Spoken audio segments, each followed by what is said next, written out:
Brookline Adult and Community Education is pleased to present Dr. Lotus to our Brookline Distinguished Lecture Series.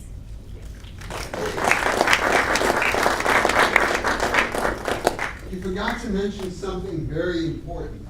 Brookline resident. I'm a Brookline resident married to the former head of the school committee. All right. So I decided to really focus not just on diseases, but rare diseases. And, okay, so what I'd like to do is give a general introduction to rare diseases, because I hope to convince you they're not as rare as you think they are. And then my experience in companies dealing with two rare diseases. One is Genzyme, and the other is the newest one that I just set up with Flagship Ventures called Rubius, both of which are poised, well, Rubius is poised to develop treatments for a number of genetic diseases, and I'll show you how that works by genetically modifying red blood cells, something that's brand new. And then some general thoughts about starting biotech companies, something about the opportunities in the Boston, Cambridge area for biotechnology. But let me give you a little bit of background. I'm a cell biologist by training, although I'm proud of the fact that I never took a biology course. Majored in math and chemistry, but studied biology as a graduate student, as a postdoctoral fellow, and I've been on the MIT faculty since 1968, where I've continuously directed a research laboratory. And for what comes later, a lot of the work that we do studies red blood cells and how they're made, and how the genes that are turned on during red cell development, that becomes important for the new company. But like many of my colleagues at MIT, I am also an entrepreneur. And one of the points I want to stress is that the huge expansion of biotechnology in Boston, we are now the world center for biotech innovation. It really comes in large measure from faculty at universities and research hospitals who not only start companies, but nurture the companies and help them grow. And I'll give you a couple of examples of this. And I'm also, when I talk about these companies, I also need to point out that two of the companies didn't make it. We lost several $1 million. The investors were not happy. But that's the way it is. Now, I mention that because in a lot of countries, if you start a venture and you fail, you're forever looked down upon. Not so here. It's considered almost a badge of honor that you started a company and that it failed. And perhaps later I can tell you why it failed. But as you can see, two of the companies that I helped start have been fabulously successful. Genzyme, which was sold about 7 years ago for $20 billion to Sanofi, and Millennium, which was sold for north of $9 billion to Takeda. And these are companies which have developed many drugs and pharmaceuticals and are large employers in Boston. And that's another point I want to make. The biotech industry is a large employer of people at all levels in science and in other fields. So let me just introduce rare diseases, because there's a somewhat misconception that rare means rare. And it's actually any disease. This is a legal definition under the Orphan Drug Law. Anything that affects less than 200,000 people. Well, that's a lot of people for a rare disease. There are almost 7,000 rare diseases, but yet there are, and together, these affect 10% of the US population. So even though an individual disease may be rare, if it's in your family, it's not rare, it's a crisis. And there are enormous opportunities to develop drugs for these diseases. In fact, one of the groups that I work with, it's a not-for-profit to work with parents of children with rare diseases who want to start companies or support research for their particular disease. And I've just given you a sort of random list of 8 rare diseases, and some of them you'll recognize, and most of them have no cure. Now, some of you, if you read the newspapers this morning, there was a hearing yesterday on a drug developed by a Boston company, Sarepta, that marginally may have helped patients with muscular dystrophy. And the FDA in the end probably is not going to approve the drug. But, this, like many of the diseases on this list, does not have cures. So there are a lot of opportunities here, not just to start companies and make money, but to develop therapies and actually treat mostly children, because most of the rare diseases affect children. And most of them are genetic in origin.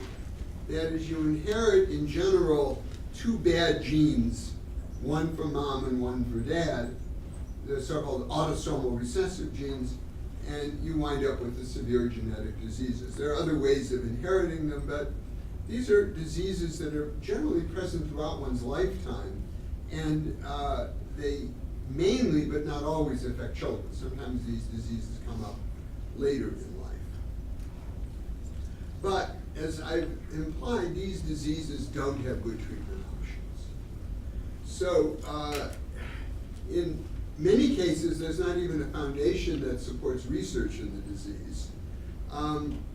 In the 25 years since the orphan drug law was passed, this is a law that gives market exclusivity to companies that develop drugs for rare diseases.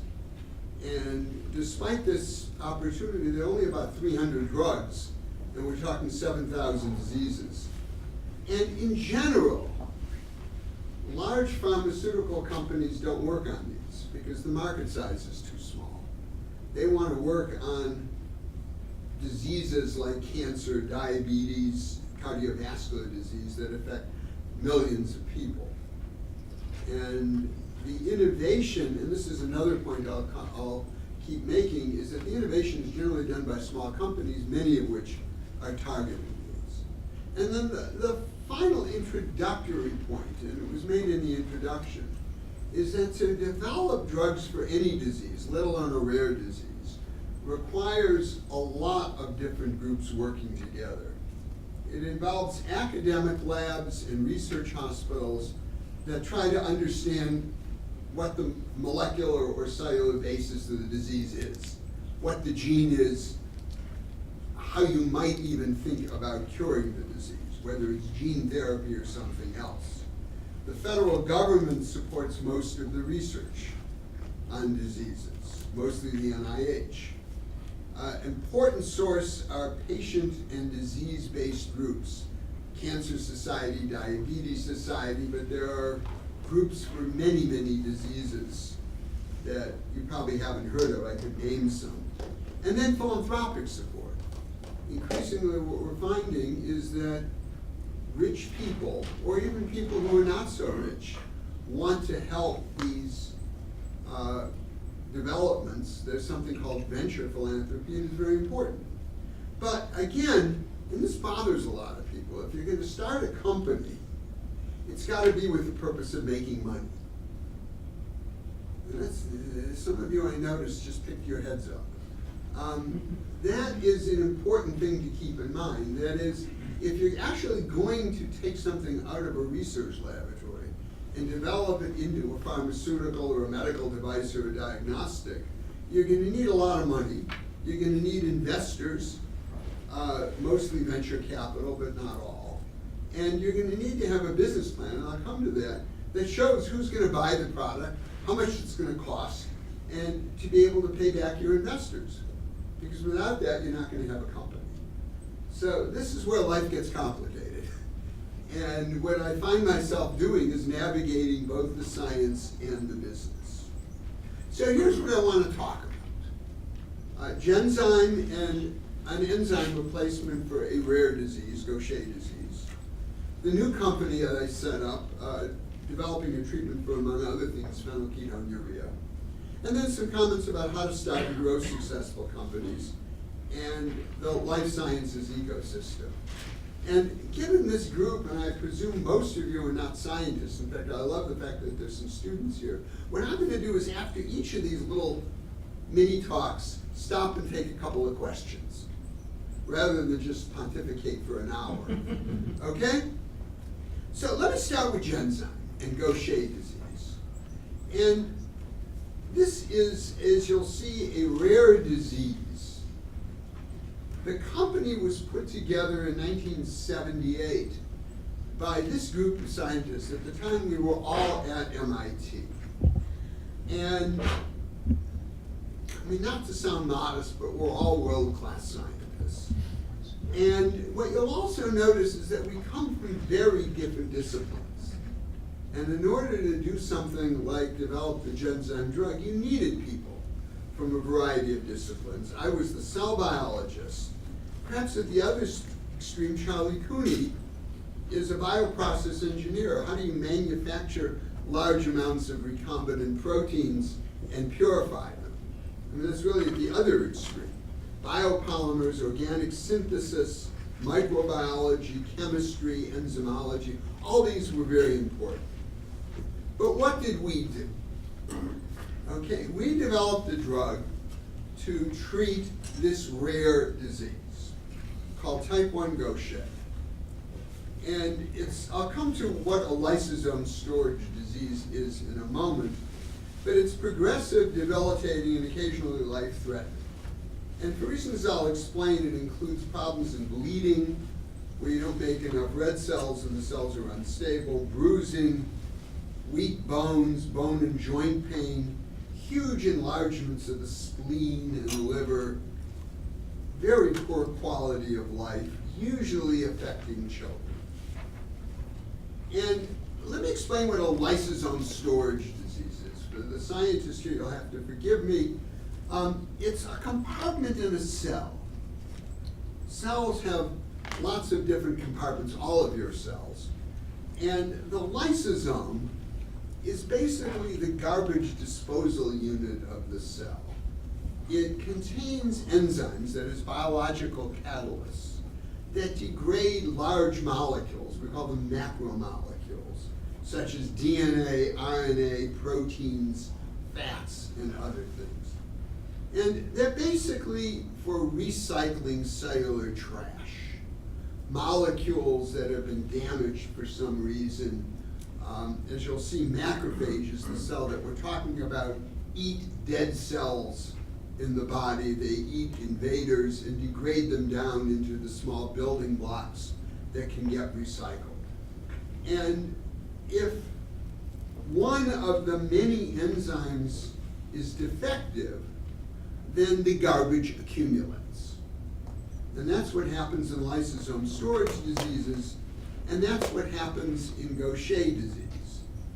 And it affects primarily the cell we call a macrophage, which, as you see, comes from the Greek makos, which means large, and phagin, which means to eat. These are big eaters. I'll come back to the slide, but here's one of them. You can see it digesting a yeast particle. Just kind of goes and envelops it and sticks it inside and eventually digests it.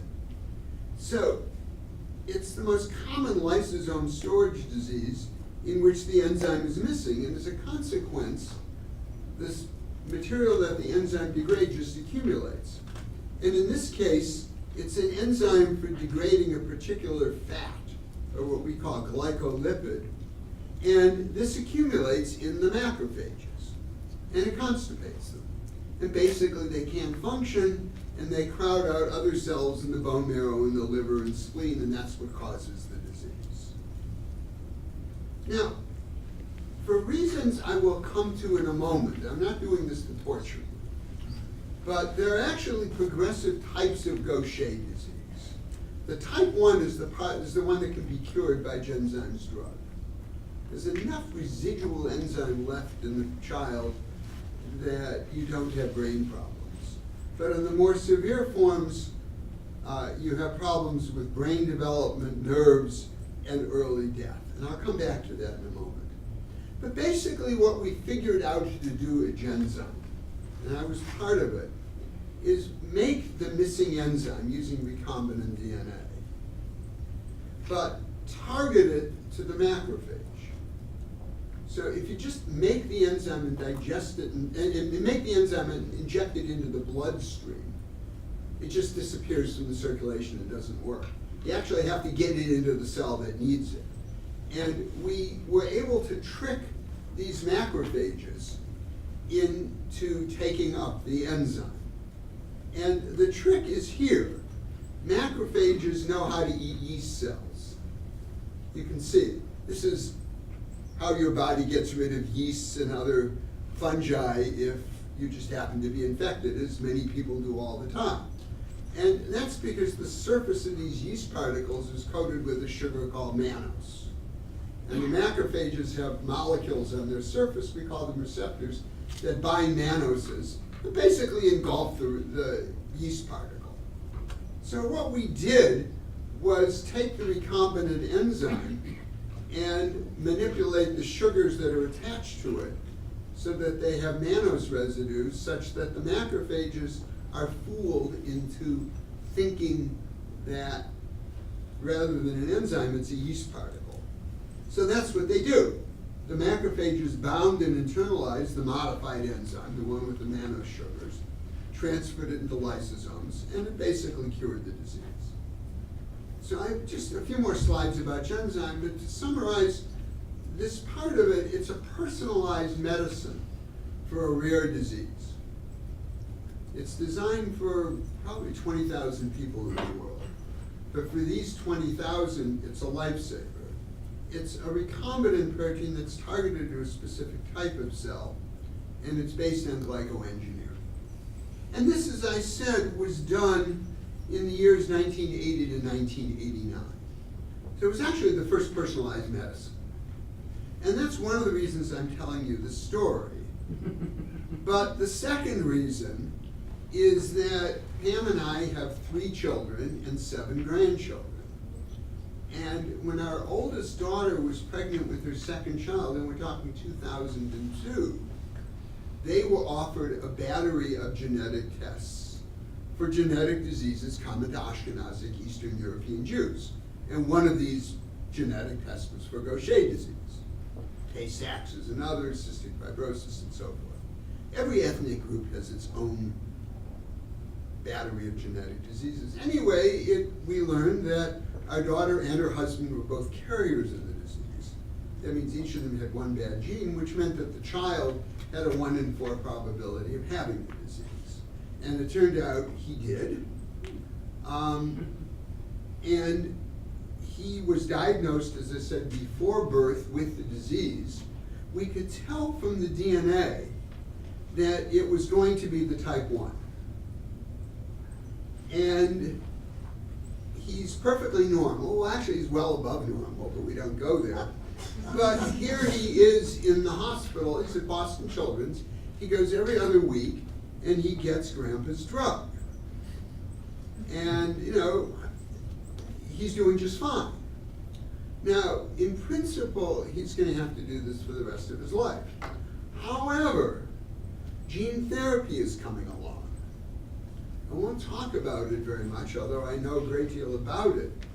He's 13. By the time he's 18 and of legal age, he may decide that gene therapy is not only effective, which it is, but safe enough that for the price of 1 year's infusion of this drug, which costs about $250,000, he'll go to Boston Children's Hospital and get corrected for the rest of his life. Now, that's where the field is moving, and we can perhaps talk about it later. So let me just pause for a minute.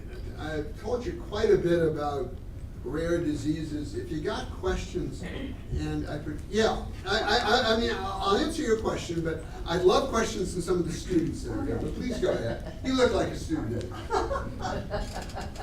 Well, I'm curious. I've certainly heard of Genzyme.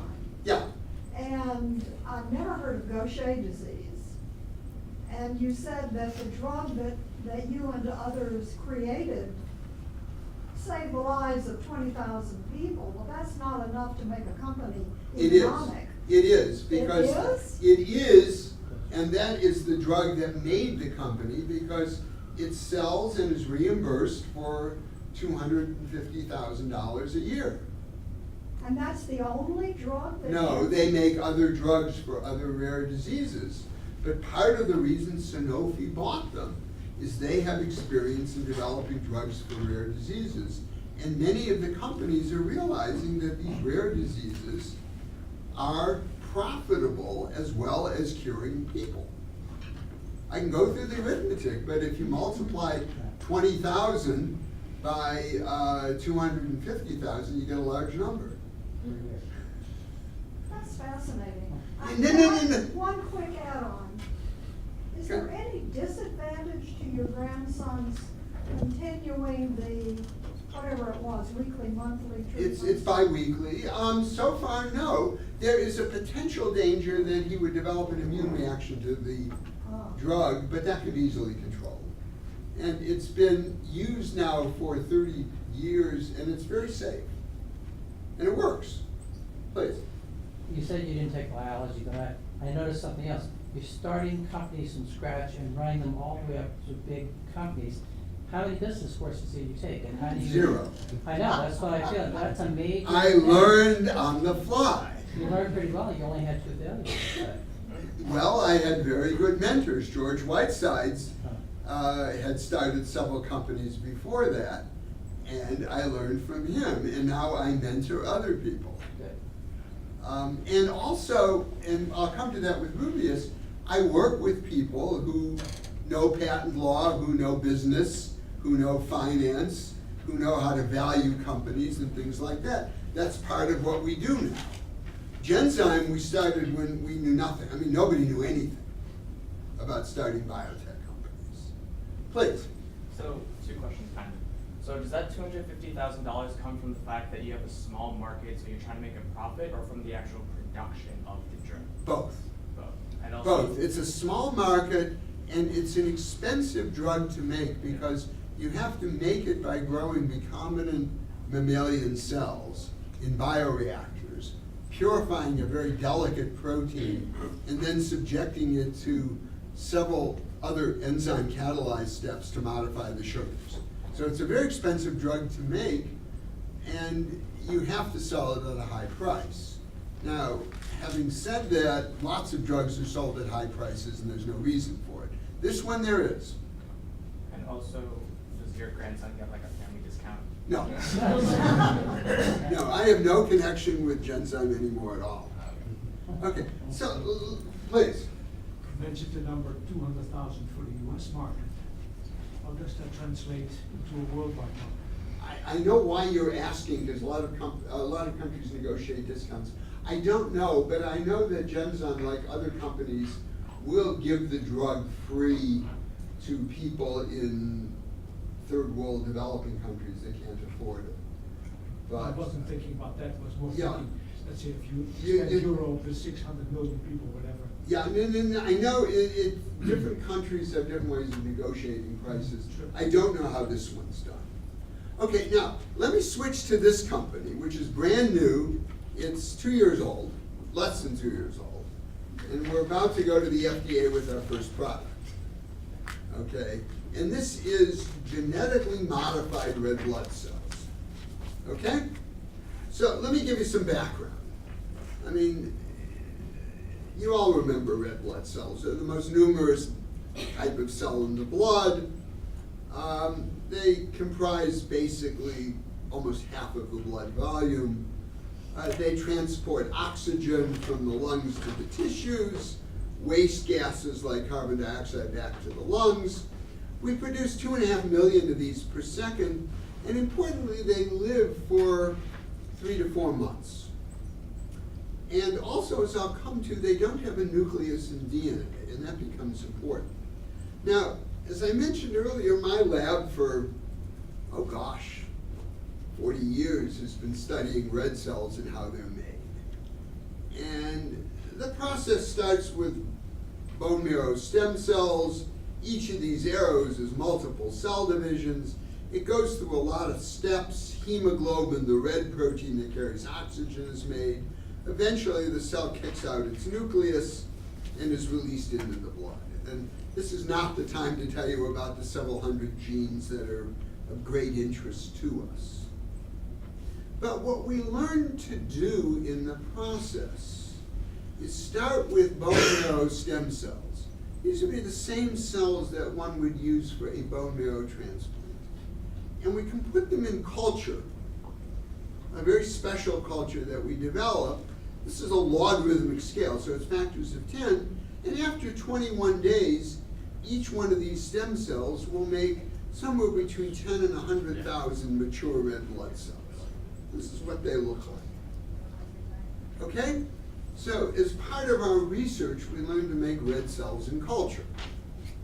And it turns out DARPA, the defense sort of basic research group, got very interested in this.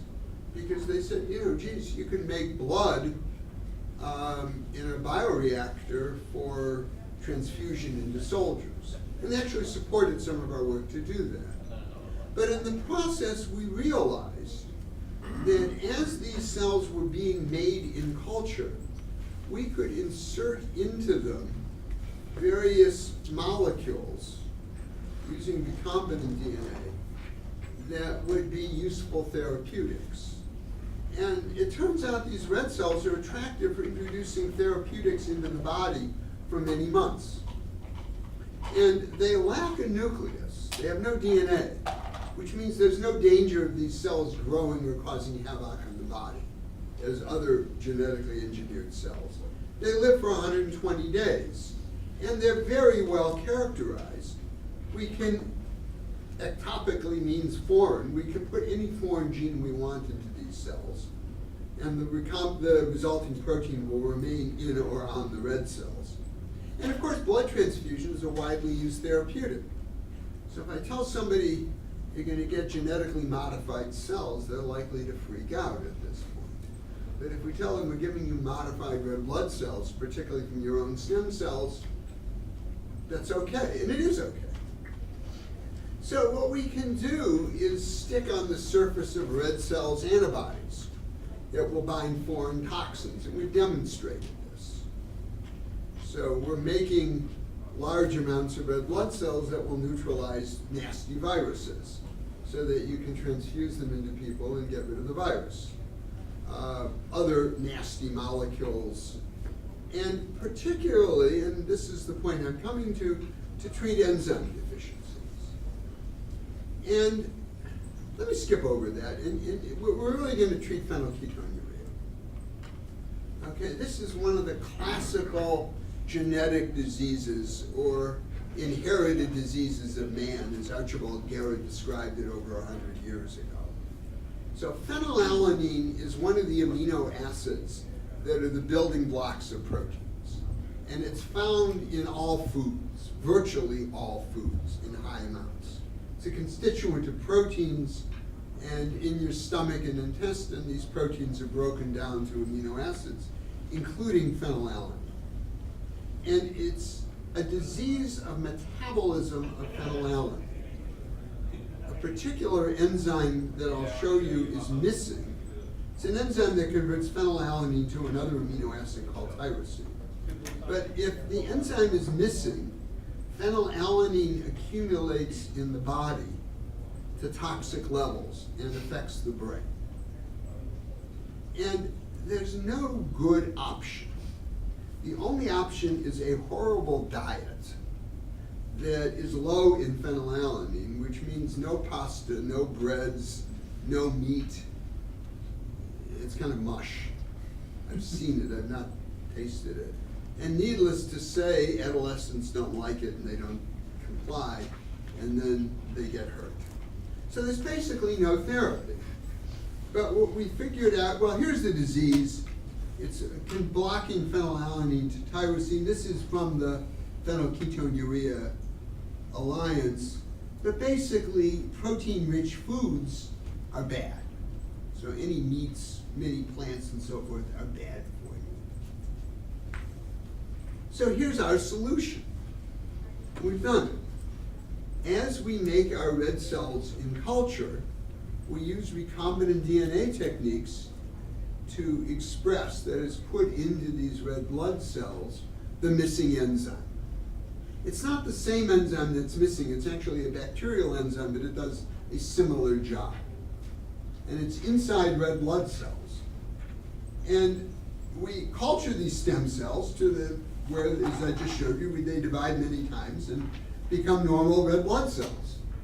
The only difference is these red blood cells have inside a missing enzyme that degrades phenylalanine, and at least in mice, we haven't yet gotten permission to do it in humans, it will reverse the disease. It will degrade phenylalanine. So we're getting set to bring this to the Food and Drug Administration, who hopefully will give us permission to start human clinical trials. Before you start clinical trials, you must get permission from the FDA. And here's the company. And again, this goes to a question that I was asked before. I mean, and I'll talk more about this in a moment, but I just want to go through, this is the board of directors. And I'm on the board, as is Bob Langer, who's a chemical engineer and biologist at MIT, who himself has started north of 15 companies. But you notice Nubar Fayan, who's the president of Flagship Ventures, he has a PhD in chemical engineering, and prior to starting Flagship, which is a venture firm, he started a company that made very impressive medical devices. Mike, until very recently, was the chief medical officer at Merck. And you can imagine why Merck gave him permission to serve on our board of directors. Okay, and Peter's a very interesting guy. He's the former general counsel of the Food and Drug Administration. So you can see how to get something like this all together, you need a lot of people with a lot of different expertise. We can all talk to each other. Obviously, I'm not an attorney and Peter is not a biologist, but we can communicate with each other enough to figure out how best to proceed for the company. Another point I want to make about Rubius and more generally about Boston is geographic proximity. This is another thing we don't often realize. I hope you all recognize sort of where this is. This is the MIT campus, and here's the Charles River, and here is Massachusetts Avenue, okay? One of the reasons this works is that we're all close together. So my lab is right here at the Whitehead Institute, which is at the Kendall Square. That is Kendall Square, okay? Just down the street, about a 10-minute walk, is Flagship Ventures, which is where the venture company has its offices. Then about 5 minutes up in this direction is a wonderful place called Lab Central. And I'll talk about incubators in a moment, but this is where we started the company in the fall of 2014. This is, well, let me tell you about it, and then we'll pause for questions. This is a fully equipped research laboratory that has all the equipment one needs to do advanced cell biology, drug development, molecular biology, DNA, everything. And for $4,000, you can rent a bench a month. But that $4,000 gives you access to all these machines, which means you start a company on Friday and you can start doing experiments on Monday. They have all the support you need to purchase chemicals, to dispose of toxic materials, all of that. And for more money, you can rent a 500 square foot laboratory that'll house up to 8 people. And that's what we did. We rented a 500 square foot lab, and within a week we were up and doing experiments. And in fact, the first employee was a young woman, a PhD, who worked with us at the Whitehead Institute on some of the technology to start the company. Well, we soon outgrew Lab Central, and we moved into renovated labs in this building at the corner of Mass Ave and Vassar Street, which used to be a Pfizer research lab until they built their large center. So you guys get a sense of how, a new company can start. In fact, let me tell you the story of Rubius, and then we'll pause for questions. So as I said, we had been developing this kind of technology to make red cells in culture and put genes into them. And I gave a lecture on the subject to an MIT symposium on synthetic biology. This was the summer of 2013. And Nubar, whom I've known for a long time because I actually served in his PhD thesis committee. You see, we're all interconnected. He came up to me afterwards and said, Harvey, I think we have a company.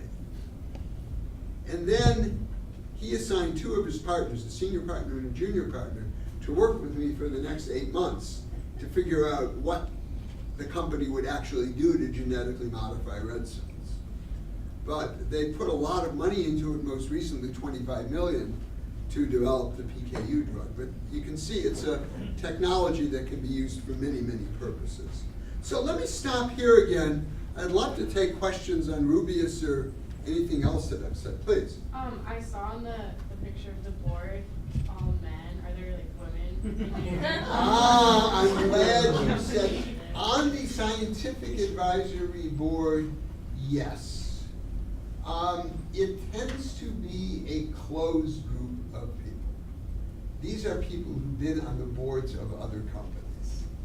And it is a problem. It's a huge problem. And I'm glad you raised it. Having said that, there are probably 2 or 3 dozen biotech companies that are headed by women. And over time, you will see many more of them. But it is an issue, and many people have commented on that issue. And it does tend to, venture capital tends to be a closed group. There aren't many female partners in venture capital. Go change it, please. I'm not joking. Other questions? Yes, please. Curiosity question. Lab Central, is that the right name? Yeah. Is that private enterprise or is No. that? Okay. I'll come to it. Well, I can tell you.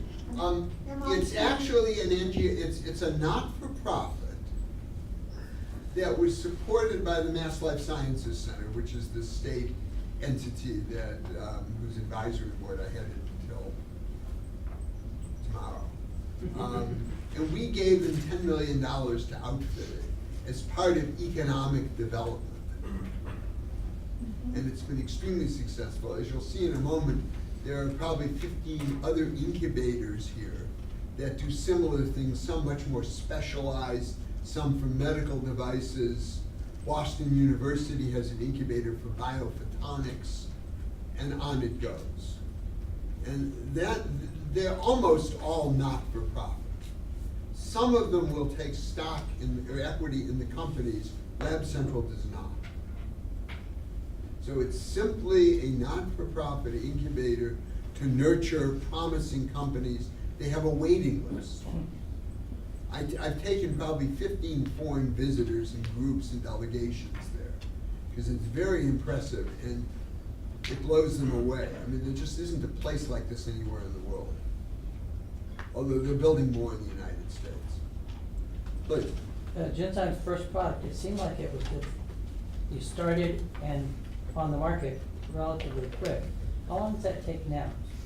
And is there a special one for orphan drugs, a special one? It depends on clinical trials and how, for rare diseases, it can be done quickly because the groups are generally already identified. And if there's no treatment, I mean, this was the whole conflict with muscular dystrophy. They had only 12 kids in the clinical trial. We probably, for PKU, you probably get 20 or 30. And because there's an alternative treatment, which is the diet, you have something to compare it to. And They're expensive to run, but in principle, this could get into the clinic in 3 or 4 years. For chronic diseases, this will take longer. It's one of the advantages of working on rare diseases for which there's no alternative. But, So besides money and knowledge and experience in founding these companies, I was intrigued by your saying you need to nurture them. yeah. So how much time do you spend, how do you allocate your time to your science, and coming up with, good ideas, new ideas, and Well, nurturing? You do it intermittently, a lot by phone calls. The beautiful thing is I can walk over. Yeah.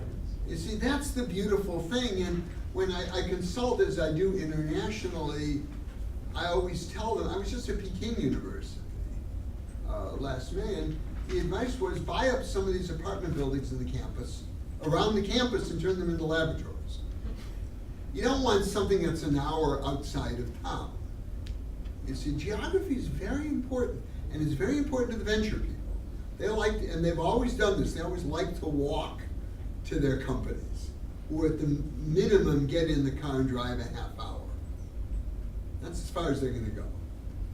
You see, so geography is very important. And also it's important for the people you're gonna hire. They don't wanna be out in the wilderness, they'd like to be in Kendall Square. And increasingly they're out in Waltham and Lexington and Newton and lots of other places.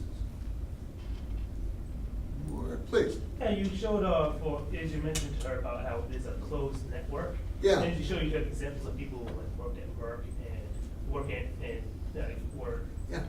integrated into this network in high level like faculty. How common is it for someone who's like not so well connected into that network? You started, and all these people work their way up from the bottom. Many were academics who moved into companies. Many were people who got, I'll come to the employment in a minute, but there's, many of the leaders are business people. Henry Tremere used to sell blood products for Baxter and then became president of Genzyme. You see, I mean, you work your way up, as in every field. Okay, let me give you some general comments and talk about this, because you need a lot of things. And I showed this slide again in lots of countries, and it causes some consternation. You need an entrepreneurial environment. And there aren't even many cities in the United States where faculty will go out and start companies. Certainly in the Bay Area, that's very common, San Diego, Washington. But, I grew up in Cleveland, Ohio, and there's almost nothing there. Some very smart people on the university faculty, they just don't start companies. They don't have a culture of it. Most foreign countries, the last thing a professor would do would be dirty his hands, and I use the male, because, that's not what professors do. In many countries, there aren't women professors anyway. Well, Yeah. is conflict of interest an issue at all? Yes, but that's easy to deal with. That's easy. I'll come to that. Conflicts are easy to deal with because there are rules. And the rules are well understood now, although different institutions have different rules. But you need an advisory board, a board of directors, you need intellectual property, and you need patents. You need a business plan, and I've stressed, and I'll elaborate a bit on this. You need money, and you need a helpful government. But you don't want the government to start the company. And in many foreign countries, it's the governments who try to start companies, and that doesn't work. Anyway, again, we have the privilege of 1 day a week consulting. And we're allowed to consult for for-profit companies, not-for-profits. I do a lot of that. We can consult foreign-owned stock in companies, but we cannot be an operating officer. So I cannot be the president of a company. I cannot be the chief scientific officer. And the conflict of interest rules are pretty transparent. That is, I cannot have a graduate. If I own stock in a company, I cannot have research in my lab supported by the company. I cannot have students working a company project, because there are obvious conflicts and so forth. We can go into that. What you need is a lot of different kinds of people. And as I've stressed, you need faculty as founders and advisors, but then you like to have people with experience. And this was a point I was asked just a few minutes ago. What's nice about Boston is you have a lot of people who've worked in this industry for a long time, and they can take senior positions in your new companies. You need PhD level scientists, but you also need people with bachelor's and master's degrees. And what isn't often recognized is there are enormous opportunities for community college graduates. People who learn technologies, learn how to operate and maintain some of these complicated instruments that we use. Electron micrographs and fluorescence activated cell sorters and genome sequencers and things like that. And you also need, as you've heard, is people expert in business, finance, government, etc. And this was actually taken from a report on biotechnology in Massachusetts, Barry Bluestone. And if you look at the employment in the life sciences industry, and this includes medical devices and diagnostics, only, 15-16% are PhDs. This comes as a surprise to a lot of people. Quite a lot have master's degrees, and another third have bachelor's degrees. But again, there are many with associate degrees and some college who are mostly technical people, but are very important. And you need people to do data entry and things like that, and run the office as well. So it's actually a very diverse employment, and it's not all PhDs, because that would be a disaster. Okay? Now, you need an advisory board and a board of directors. And as I've said, it's usually academic scientists, but you need people retired, semi-retired with business or pharmaceutical experience who are given stock in the company.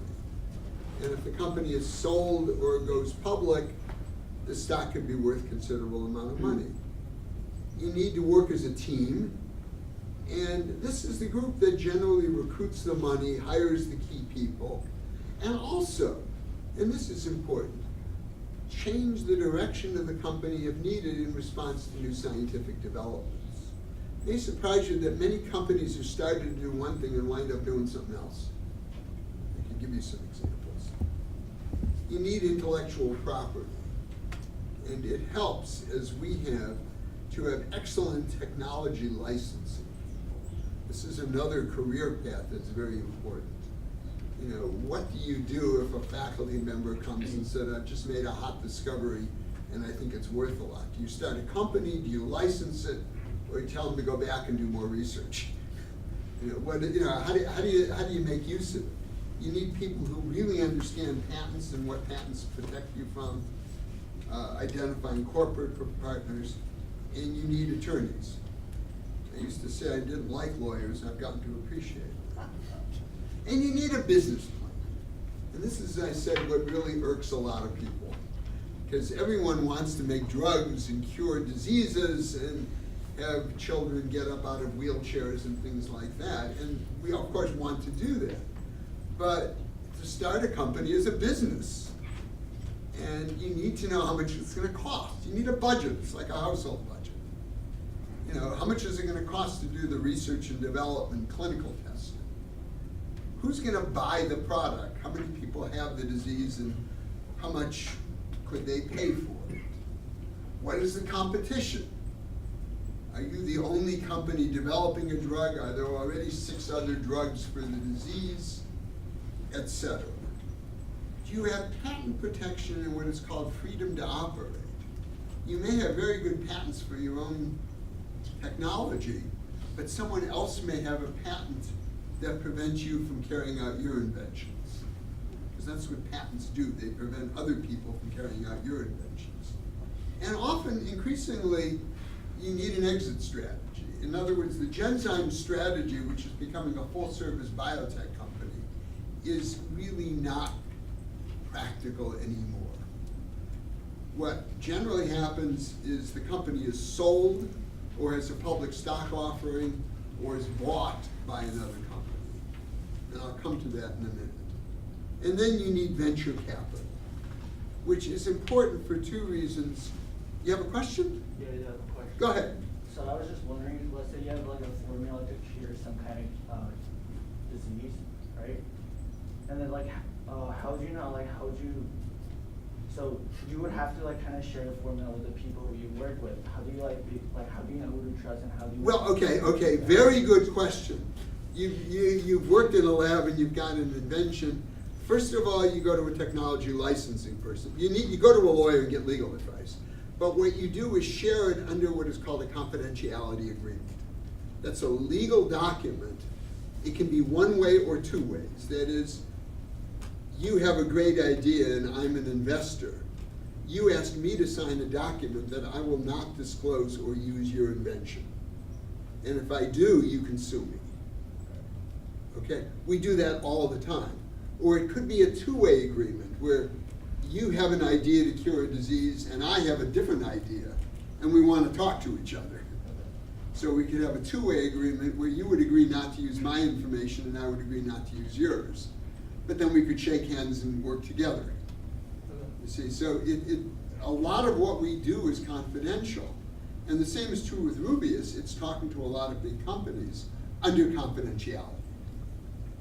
So those are legally binding agreements. Great. So let me just end with a comment about what's going on here, if you haven't been around. First of all, we now have, it's actually a little out of date, we're closer to 600. That's a lot of biotech companies. Many of them are located within 128, or actually in Boston and Cambridge. I don't think there are any in Brookline, but I wouldn't be surprised if there are. And they're really all over the state. Large, medium, small. As I said, there are lots of incubators. Tufts has one for biotechnology. There's one in Springfield. UMass Boston has one. The Cape Ann Business Incubators there. Lots of area organizations. Some, like Cummings, are for-profit. Most of these are not-for-profits. Lab Central is the one I mentioned that is probably the premier group, and that's the one we started Rubius in. Actually, they're very proud. They're only about 2 years old, and already 14 companies have graduated. That's pretty good. Also, and we don't often recognize it, we have 400 medical device companies, Siemens and Boston Scientific and many others, that employ, probably close to 100,000 people. It's a large employer, and a lot of that is concentrated in the North Shore, in fact, much of it around Lowell. And the final point is an important one. That is innovation. What we're really talking about is innovation. It's starting companies based on ideas that come out of research hospitals, universities, garages, wherever. And increasingly, the large companies can't innovate. They can't hire the people. They're too bureaucratic. They don't really understand some of the new techniques. What large companies are very good at, some would say too good, is producing large amounts of material, development, packaging, marketing, conducting clinical trials, things that require lots of money, but not necessarily innovation. And what's happened in the last 10 years, and it's been the last 10 years, is that 14 of the top global pharmaceutical companies have opened either research labs or offices, almost all in the Boston-Cambridge area. And what they do is meet up with, partner with, talk to, buy, partner with, all of these small companies. So for instance, I mentioned Lab Central. Johnson & Johnson has an office in Lab Central. several large companies give money to Lab Central simply for the privilege of hanging out and having like a Pfizer day where they can present problems that say Pfizer or Merck or other companies are interested in and see which of the young companies might want to work with Pfizer or Merck or whoever else it is. So there's a lot of this interactions going on. And the important point is that this will take a lot of these things out of the, ooh, did that come up? Oh, thank you. There we go. Okay, thank you. Yeah, it'll stay. This is my second last slide, so we're okay. But you can see what an impact we're having on world pharmaceuticals. So that's really where I am. And let me stop here. I'm done. And I'll be happy to take any last questions. Thank you very much.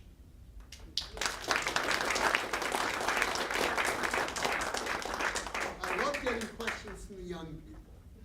Yes? So you're very close to MIT, obviously, but with conflict of interest laws, how do you help students that you work with get into this kind of business environment? Okay, well, you mentor them. We're not allowed to tell people to leave MIT and start companies. And we can just start there, because faculty have done that.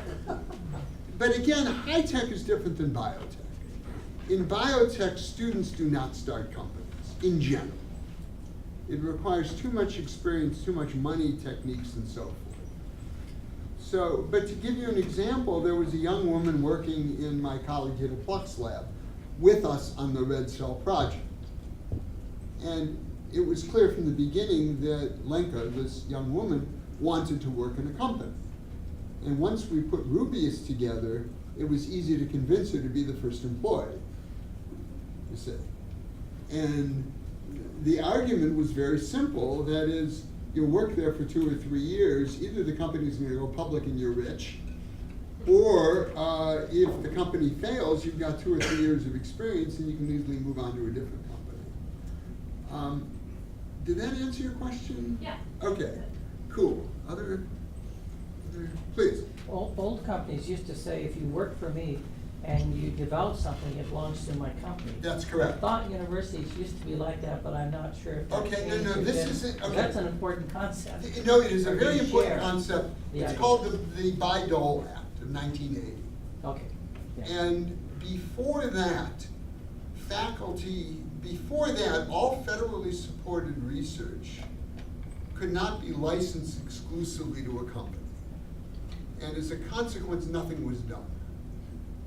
Because no one wants to license something if 10 other companies can do it.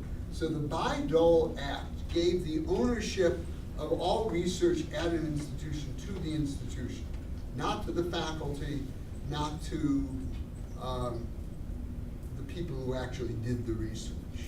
So the ownership is in the university. There are royalty agreements such that if they license it to a company and there's royalty payments, in general, it's something like the university will keep a third, the laboratory or department keeps a third, and the inventors keep a third.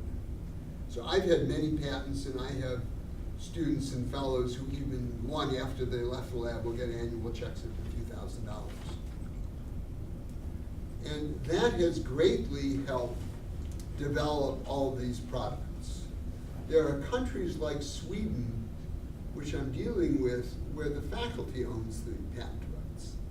And as a consequence, nothing happens. Because as a faculty member by myself, I would have no idea what to do with the patent. I had no idea how to raise money, and the university has no incentive to do it. So they're going to try to change their laws. Please, in the back. In terms of ethics, how do you decide, there are many people who have these rare diseases, but not everyone can afford them. So how do you decide who gets them and how many you give away?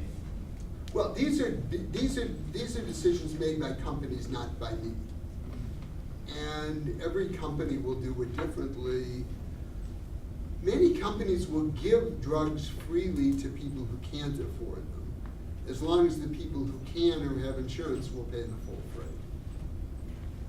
And that is a problem, but as you well know, getting even cheap drugs into third world countries becomes a huge problem. But the worst problem is that there are many diseases that affect third world countries that are not being studied because there's no money to be made in developing the drugs. I mean, malaria is a classic example. And until Bill Gates started putting in hundreds of millions of dollars, there was essentially low-level research on malaria. That's all changing, but there's schistosomiasis and sleeping sickness. There's dozens of tropical diseases that none of you would recognize that are not being extensively studied because of this problem. So there are many diseases that are not rare that affect third world countries, indigenous people everywhere, that are not being treated. Please. Well, either one, I don't. You Go ahead. mentioned gene editing at the beginning. Is that a strategy that you intend to use with your company? I'm sorry, I didn't miss I missed the first part of the question. Gene editing? Oh, is gene editing something we're using? No, we don't need to. Gene editing is very popular. It's a bit of a distance from, it's going to follow gene therapy. It's a subset of gene therapy. And there are gene therapy clinical trials that look very, very good. Several going on in Boston, mostly for fatal diseases. But gene editing will come, but it's going to take a while. I'm sorry, you had a question. Yeah, I just wanted to come back to your PKU story, if you don't mind. Yeah. So, is the reason that you need the red blood cells in that was to act as a depot for the? Yeah, it acts as a depot for the enzyme. It's inside the cell, so it's not going to be attacked by the immune system. And it works inside the red cell. That's the strategy. And we picked PKU because it's an easy target. Oh. Is the enzyme itself? Yeah, no, I'm saying, this will be a drug, this will hopefully cure a disease, but this will be the easiest one to get by the FDA. Because it's a single enzyme in a simple cell, it shouldn't be too complicated. And if they approve the manufacturing procedure for this, they're likely to approve it for other things. So, I mean, these are not simple decisions, guys. I probably shouldn't have said that. You see the idea, you see where I'm, in other words, Rubius is a platform technology company, as there are several now in Boston. And the idea is you get the low-hanging fruit first, and then you go to the bigger markets with more complicated treatments. Is the enzyme already being used as a therapeutic? Or? No, there's no way of administering. People are trying, but it doesn't work very well in the bloodstream. So the idea is you put it you put it inside a cell. It looks good, but again, we haven't put it in people yet. Okay, Does it have to get into that structure inside the cell to do its work, or that process? Okay, you're asking, let me not answer the question. Okay, there's some confidential stuff there that I'm not supposed to talk about. Okay? The answer is it may not. There are lots of ways of improving what I just told you about. Okay, we're not, I mean, yeah, okay. One more question. Okay. In the high schools, say, is there something that they should do differently than they have done in the past as far as biology, chemistry, math or something? Because, I mean, if you straight biology, or should they have more cellular biology? Should they have more, I don't know what exactly they need, or maybe they just need a good basics. So They college need can the take it good there. basics. Yeah. I mean, it's hard to understand DNA and RNA without knowing chemistry. And, you know, it's been ages since I've thought about high school teaching, so I'm really not qualified to even think about answering it. But it's the basics. What I tell the students is math, start with math. biology is getting very heavily mathematical, as is everything else. Statistics, math, probability, chemistry, just understanding what a molecule is and what a macromolecule is. I'd start with the basics. The biology is easy to learn if you know chemistry and physics, but it's hard to learn chemistry and physics if you know biology. And again, I was a math and chemistry major and learned biology when I was in graduate school. Yeah. In terms of all these VA jobs that are available with these startups, is there some kind of hierarchy or way for the young scientists to move up without having to get a PhD? Oh, has sure. that been figured out, or I know the bigger companies have their structure and their rewards and all of that, but Yeah, the little ones, you tend to move from company to company every couple of years. That's what tends to happen.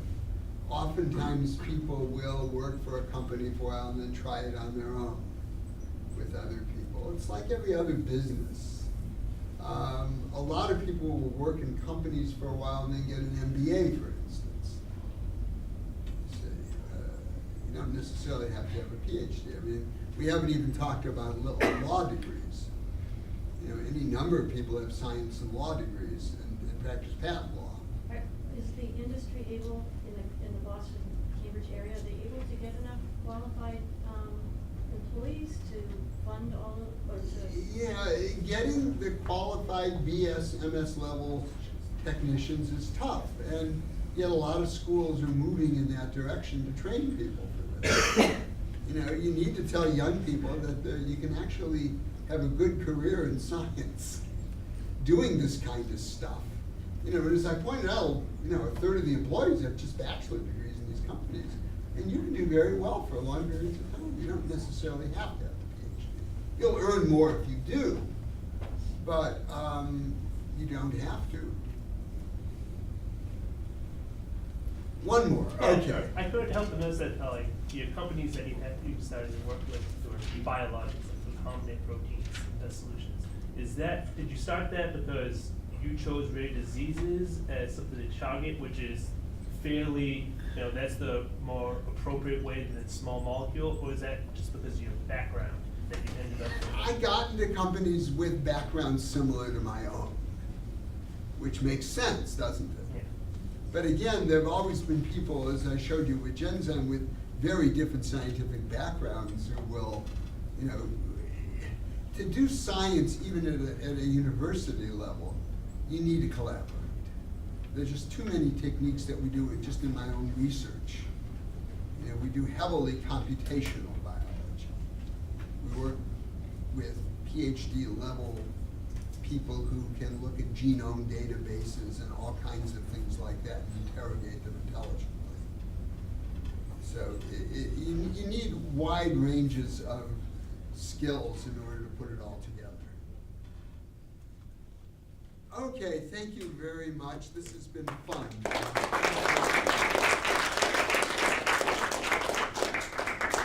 I'll hang around if anyone's too shy and wants to come talk to me privately, or even if you're not shy.